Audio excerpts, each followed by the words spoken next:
नमस्कार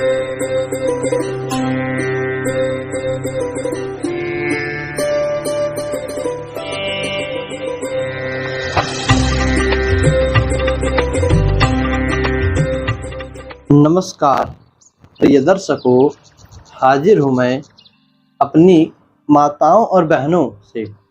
वह जब पूजा करे भगवान की, किस प्रकार करे, क्या विधि है, कैसे करना चाहिए। देखिए, जितना पूजा पाठ अधिक स्त्रियां करती हैं उतना पुरुष नहीं करते हैं।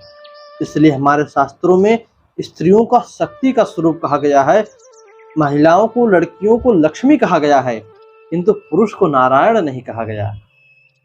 इसलिए क्योंकि वे भगवान के पूजा पाठ में जब देखिए, या तो वे करेंगे ही नहीं, सबसे पहली बात, या तो पूजा पाठ करेंगे नहीं, मन ही नहीं लगेगा, और जब करेंगी तो भगवान में इतना भाव रखकर कि नहीं प्रभु, आपको ये काम करना ही करना है, जैसे कि मेरा अधिकार हो उनके ऊपर, नहीं करे कैसे नहीं करेंगे।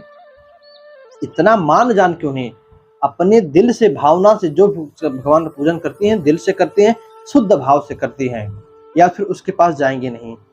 पुरुष है तो पूजा पाठ तो दिखावे के लिए खूब करता है, किंतु अंदर से अरे पता नहीं भगवान मेरी कामना पूर्ण करेंगे कि नहीं, पता नहीं ये होगा कि नहीं, ये नहीं, संशय में होकर पूजा पाठ करता है। इसलिए महिलाओं को शक्ति का स्वरूप कहा गया है, किंतु उन्हीं के लिए कुछ नियम बनाया गया है। अब प्रश्न उठेगा, जब शक्ति का स्वरूप है तो नियम किस लिए बना? शक्ति के लिए कौन सा नियम भाई? तो हर कार्य हर लोग नहीं कर सकते। जो कार्य पुरुष कर सकते हैं वो स्त्रियां नहीं, और जो स्त्रियां कर सकते हैं वो पुरुष नहीं। प्रिय दर्शकों, स्त्रियों के लिए पूजा पाठ के लिए कुछ नियम बनाए गए हैं कि पूजा पाठ आप जब करो, इन कार्यों को अपने पति के बिना आप नहीं कर सकते, या आपको पूर्णतः मना है, निषिद्ध है आपको करना। क्या है वह? ऐसे 8 है तो बहुत सारे, किंतु अभी छोटे से के लिए मैं 8 कार्यक्रम, माफ कीजिएगा, 8 नियम लेकर हाजिर हुआ हूँ। प्रिय दर्शकों, पहला जो नियम है कि वस्त्र, सबसे पहले भी अपने वस्त्रों पर ध्यान दें कि उन्होंने किस प्रकार का वस्त्र पहना है। शास्त्रों ने आदेश दिया, अत्यधिक काले, अत्यधिक नीले और अत्यधिक सफेद सुहागिन स्त्रियों को ऐसे वस्त्रों का परित्याग करना चाहिए। न तो अधिक काला पहनना चाहिए, पूरा ऊपर से नीचे सिर्फ शनिवार के दिन काली माँ बन जाए। अत्यधिक नीला भी नहीं पहनना चाहिए, अत्यधिक सफेद भी नहीं पहनना चाहिए। मिला जुला एक ऐसा वस्त्र जो कि आपके ऊपर दिखने पर अच्छा लगे, इन वस्त्रों का त्याग करके एक सुहागिन स्त्री को पूजन करना चाहिए। ऐसे वस्त्र कदापि नहीं पहनने चाहिए, काले, नीले और सफेद। उसके बाद प्रिय दर्शकों, जो दूसरा नियम है माताओं बहनों के लिए, कि उन्हें जब भी वह पूजन करे, भगवान का पूजा पाठ करे, अपने बालों को बांध ले। आजकल का फैशन है, बाल में तेल इत्यादि तो लगाना है नहीं, एकदम पूरे सूखे ड्राई, हवा मारा पीछे लहरा रहे हैं, ऐसे बाल तो रखते हैं लोग, तो चोटी इत्यादि लगाते नहीं, खुले बालों से पूजा करते हैं। ये सबसे गलत बात है। स्त्रियों को चाहिए कि बालों को बांधकर, चोटी गूंथकर, सर पर कपड़ा रखकर, पल्लू इत्यादि रखकर तब भगवान का पूजन करे। क्योंकि आप जब पूजन करते हो, इतनी हृदय सच्चे भाव से करते हो कि आपके अंदर से जो पॉजिटिव ऊर्जा निकलती है वह किसी को नुकसान ना पहुंचावे, या जो पॉजिटिव ऊर्जा अंदर एनर्जी जो इंटर करती है, वह इंटर करते वक्त कहीं और आपके मस्तिष्क में ना नुकसान पहुंचावे। ये वैज्ञानिक बात है, शास्त्रिक नहीं, वैज्ञानिक बात है। इससे बचने के लिए आपको अपने सर पर पल्लू रखना चाहिए। तीसरा जो नियम है, तीसरा जो सिस्टम है कि आपको मासिक धर्म में किस प्रकार पूजन करें।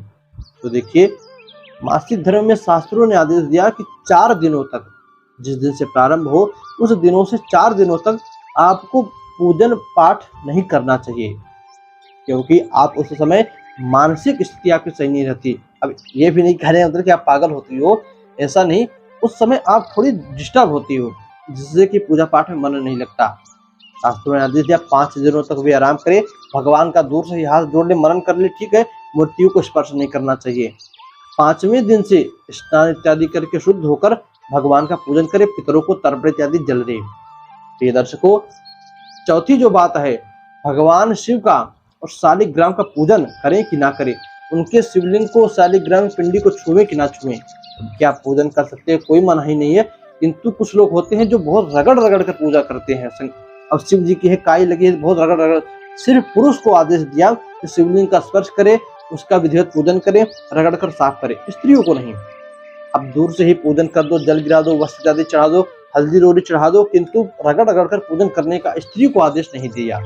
पांचवा जो नियम है, गर्भ में यदि बालक हो तो पूजा करे कि नहीं।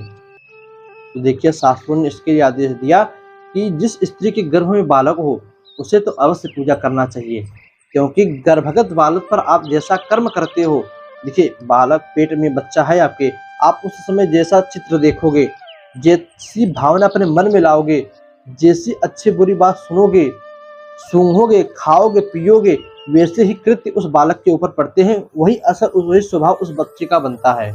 प्रिय दर्शकों, यदि आपको आपकी पत्नी को अच्छा, सुंदर, सुशील, आपकी सेवा करने वाला एक लड़का चाहिए, तो जब भी बच्चा पेट में हो, गर्भ में हो, तो ऐसी समय में आपको भगवान की कथाओं को सुनना चाहिए, आपको अच्छी अच्छी चीजें देखनी चाहिए, भगवान का दर्शन करना चाहिए, भगवान श्रीमन नारायण कृष्ण की श्रीमद् भगवद गीता का पाठ करना चाहिए, भागवत कथा सुननी चाहिए, हरिवंश पुराण की कथा सुननी चाहिए।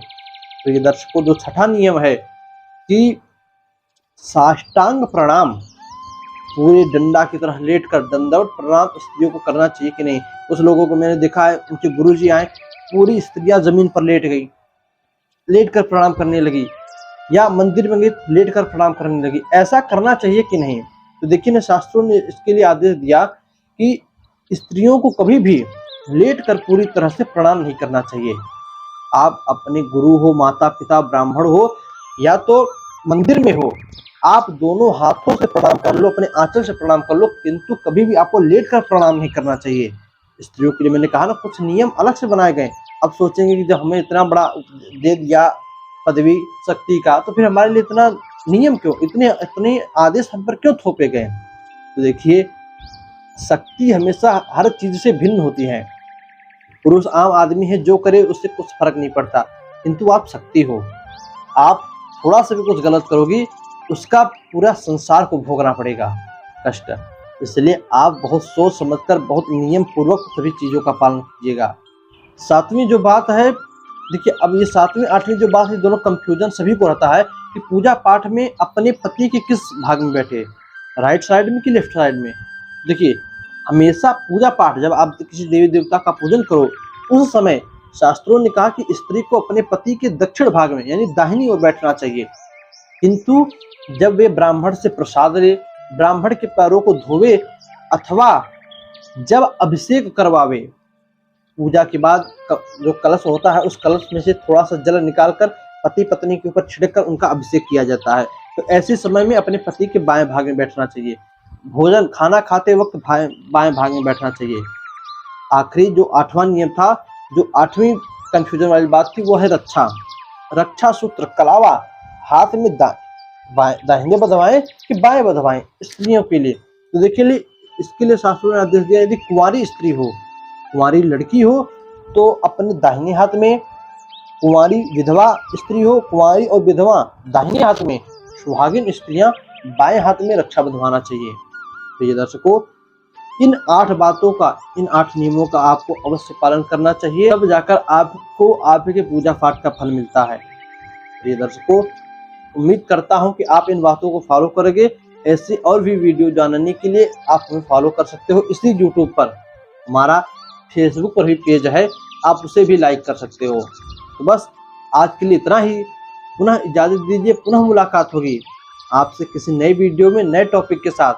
यदि देखिए मन में कोई शंका रह गई हो तो कमेंट में लिखिएगा, अवश्य वहां पर आपको जो उस शंका का निवारण करूंगा। प्रिय दर्शकों, इजाजत दीजिए, अगले वीडियो में पुनः मुलाकात होगी। तब तक के लिए नमस्कार।